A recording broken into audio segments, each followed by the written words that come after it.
নদীর পাড়ে আসলাম, অনেক সুন্দর দৃশ্য, মনোরম দৃশ্য দেখলাম। আল্লাহ তাআলার শুকরিয়া আদায় করি। আল্লাহ তাআলা আমাদেরকে এই সুন্দর দৃশ্য দেখার তৌফিক দান করেছেন। আলহামদুলিল্লাহ, সুম্মা আলহামদুলিল্লাহ।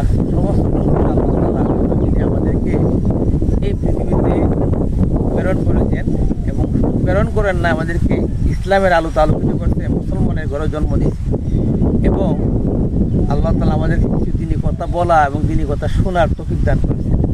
এই জন্য আমরা সবাই দিল থেকে শুকরিয়া আদায় করি ভাই আলহামদুলিল্লাহ। হচ্ছে লাইন শাখার তুমলা আজিদান্নাকুম ওয়ালাইন কাফারতুম ইন্না আযাবি লাশাদীদ।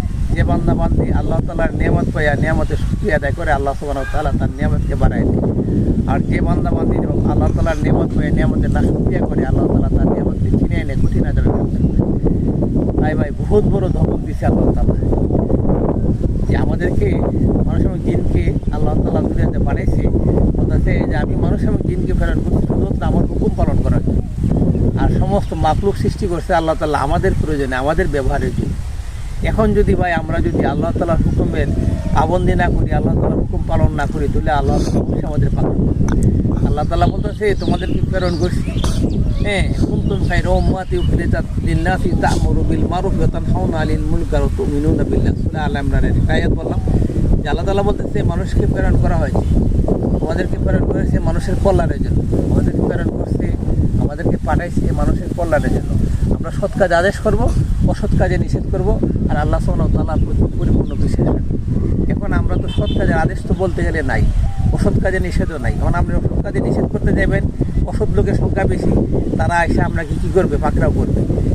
এই জন্য ভাই ইমানের 3টা স্তরের মধ্যে প্রথম হলো মুখ দিয়ে বলা, আপনি যদি প্রথম হলো আপনি প্রতিবাদ করা, যদি প্রতিবাদ করতে না পারেন তাহলে আপনি মুখ দিয়ে বাধা দেন, যাও হাত দিয়ে প্রতিবাদ করতে না পারলে মুখ দিয়ে বাধেন, তা না পারলে অনেক ঘৃণা করেন। এই 3টা স্তর আমাদের মধ্যে থাকতে হবে। এখন দেখা যায় এই স্তরও আমাদের মধ্যে নাই, আমরা মুনাফিকের পর্যায়ে গেছি। আর আজকে সারা বিশ্বের মধ্যে দেখেন মুসলমানরা মার খেতেছে, ভারতের মুসলমানদেরকে কীভাবে মারধর করতেছে, সারা পৃথিবী নীরব। ইসরায়েলরা ফিলিস্তিনিকে মারতেছে, সারা পৃথিবী নীরব। ইরানকে মারতেছে, সারা পৃথিবী নীরব।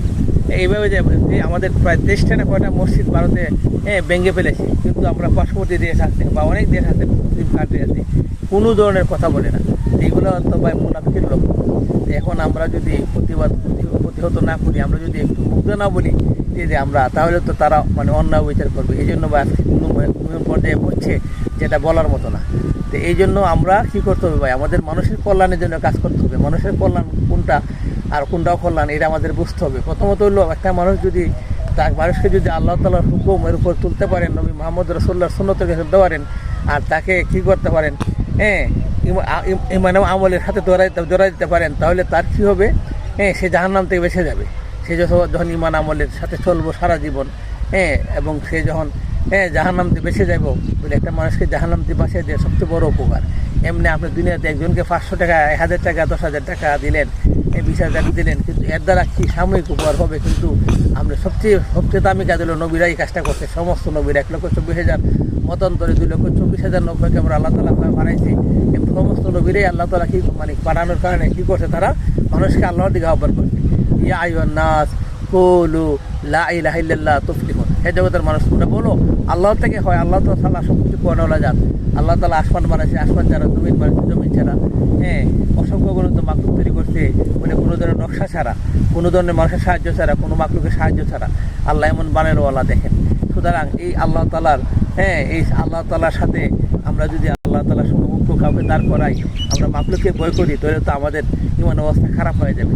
তাই জন্য ভাই আল্লাহ তাআলার জন্য আমরা মানুষকে ভালোবাসি এবং আমরা প্রতিবাদ করি, সর্বস্তরে আমরা প্রতিবাদ করি।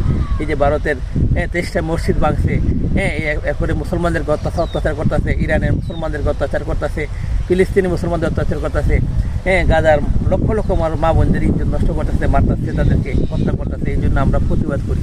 আমরা যদি সবাই মিলে প্রতিবাদ করি, তাহলে আল্লাহ তাআলা আমাদেরকে কী করবে, অবশ্যই এর একটা ফলাফল আমরা দিবে, আমাদের দুনিয়ার জীবনে শান্তি ভোগ করবে, পরকালের জীবনে শান্তি ভোগ করবে। আর যদি আমরা যদি মুনাফিকের মতো আমরা যদি চুপচাপ থাকি, নিজেদের স্বার্থ দেখি, নিজেরা কুকুরগুলোর মতো ঘরে বসে থাকি, হলে আমাদের শান্তি আসবে না, ভাই আমাদেরকে একদিন মরতে হবে। তাই ভাই বাঘের মতো একদিন বাস করি আমরা, বাঘের মতো আমরা জীবন যাপন করি, হয় মরবো নাহলে বাঁচবো। আল্লাহ তাআলা আমাদের সবাইকে আমার এই কথাগুলো বোঝার এবং আমল করার তৌফিক দান করুক, এবং সমস্ত মুসলমানদের এখন এক করার তৌফিক দান করুক, সমস্ত জিন্দা মুর্দাকে মাফ করে দেব।